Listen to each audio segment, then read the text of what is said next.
Engaging in the alternative is oftentimes a struggle for the majority.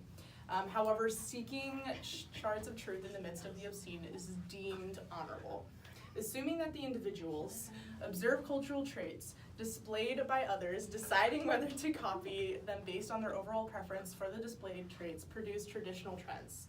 Results show that such cultural dynamics tend to produce conservative individuals. Individuals who are wary to copy new traits. However, openness to new information can be supported when individuals are given significant time to observe, digest, and apply the cultural traits that make them effective cultural trends.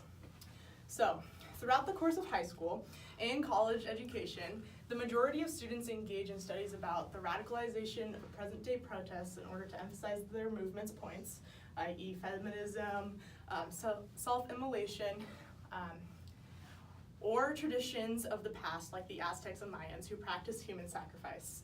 These traditions were either analyzed under a pessimistic or a sympathetic lens. For the course of today's discussion, I will be going through a series of cultural and religious examples that use violent and the grotesque narratives to further their ideological reasonings of truth. Traditions around the world have elements of truth that have evolved relating to the commonly grotesque, yet is widely accepted. I have picked 3 for the sake of illustration to further the meaning of my thesis. My first one is the radicalization of feminism. Nowadays, feminism is the movement striving for political, economic, and social equality of the sexes, essentially allowing the equal opportunity for freedom of choice. But how did they begin, and was this always their purpose statement? In the years leading up to the First World War, women suffragists in 1897 in Britain conducted a ferocious and prolonged bombing campaign across the whole of the United Kingdom, planting improvised explosive devices in places as varied as Westminster Abbey, St. Paul's Cathedral, and Bank of England, the National Gallery, railway stations, and many other locations. Images like this can help further a campaign in order to get attention and have the government focus on them and why their movement is worth talking about. My second point is about self-immolation for Buddhist monks. A good example of this is found in June 11th, 1963. Thich Quang Duc, a Buddhist monk from the Linh Mu Pagoda in Hue, Vietnam, burned himself to death at a busy intersection in downtown Saigon, Vietnam. Eyewitnesses' accounts stated that Thich Quang Duc and at least 2 fellow monks arrived at the intersection by car. Thich Quang Duc got out of the car, assumed her traditional lotus position, and the accompanying monks helped him pour gasoline over himself. He ignited the gasoline by lighting a match and burned to death in a matter of minutes. David Halberstam, a reporter for the New York Times covering the war in Vietnam, gave the following account. I was to see that sight again, but once was enough. Flames were coming from a human being. His body was slowly withering and shriveling up, his head blackened and charring. In the air was the smell of burning human flesh. Human beings burned surprisingly quickly. Behind me, I could hear the sobbing of the Vietnamese who were now gathering. I was too shocked to cry, too confused to take notes or ask questions, too bewildered to even think. As he burned, he never moved a muscle, never uttered a word, his outward composure in sharp contrast to the wailing people around him. The reasoning behind this self-immolation was to draw attention to the repressive policies of the Catholic regime that controlled the South Vietnamese government at the time. So in relation to radical feminism, we can see again how these 2 cultural trends are trying to gather attention so that people will help them in their movement. So, my third illustration is the zombie Jesus conspiracy theory. Although this title may seem silly, this theory holds substantial arguments for my thesis. Coinciding with the story of Jesus Christ, zombie Jesus theorists believed that at the point of Jesus' crucifixion, the mixture of vinegar and mirth was not just intended to dull his senses, but incorporated another narcotic that would place him in a coma for 3 days, raising him from the dead once the elixir wore off, therefore making Jesus a zombie. Although the zombie seems wildly unrealistic, I created a survey that asked a series of engaging questions. Some of the answers to these seem contradictory to the statement of unbelievable. One of my first questions was, what are your thoughts on the zombie Jesus theory? Many people voted for, why am I taking this quiz? However, 52% voted, seems legit, never going to quit. Why would they vote for this if they think this conspiracy is not true?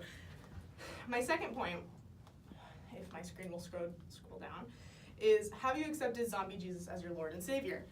42% no.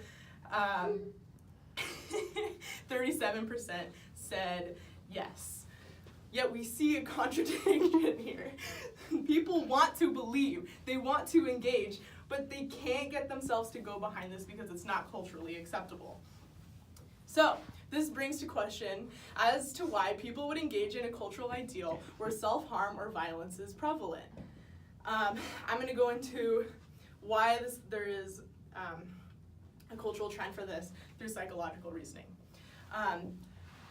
From a quote from Dr. James Jones, he says, well, I think particularly in terms of people with a sort of religious orientation, I think what is going on there is that religious and spiritual longings can be very powerful for people in need for a meaningful life, a sense of meaning and purpose, sense of being connected to something greater, a sense of belonging to a community, and when these very powerful religious and spiritual desires get hooked up with certain psychological longings, experiences of shame and humiliations, and the need to see the world in black and white categories and split the world into opposing camps of pure and impure, punitive, vengeful deity or teacher, connection of purification and bloodshed, fascination with violence, and over-idolization of one's own tribe or nation. It is the combination of those powerful religious and spiritual strivings with these psychological factors that make up the psychological precondition to turn towards religious violence and religious terrorism. So what we see here is a sacrifice through full commitment communicates truth, either in a political stance through active feminism, through a religious stance for Buddhist monks, or in a seemingly odd religious stance through zombie Jesus. Knowing the cultural affluence and psychological reasoning that is enveloped in commonly violent cultural trends, how does that shape the other percentage of the community's perception of cultural truth? Effects of said examples in effects of said examples in the sociology of the status quo. So as I kind of talked about before, this is not necessarily a good third statement, but I'm just gonna go with it. We see ultimately in these three illustrations, and even with without the zombie aspect of Jesus, we see a tendency to the violent, right? If we see that Jesus went and he sacrificed himself for others so that they would be saved. Through what I'm kind of seeing today through feminism is resorting to violent verbiage to get attention, to have people help them. As you can easily see, many cultures throughout history orient their understanding of truth and commitment in direct relation to grotesque, violent, and traditionally demoralized images. I have illustrated 3 different ways that present and past cultures endured and have used the violent and grotesque to communicate elements of depicted truth. We found that there are distinct psychological patterns in these communities that warrant considerable choice. The zombie Jesus conspiracy and the community of followers is just another culture that seeks justification of truth through undesired images and circumstances. Thank you.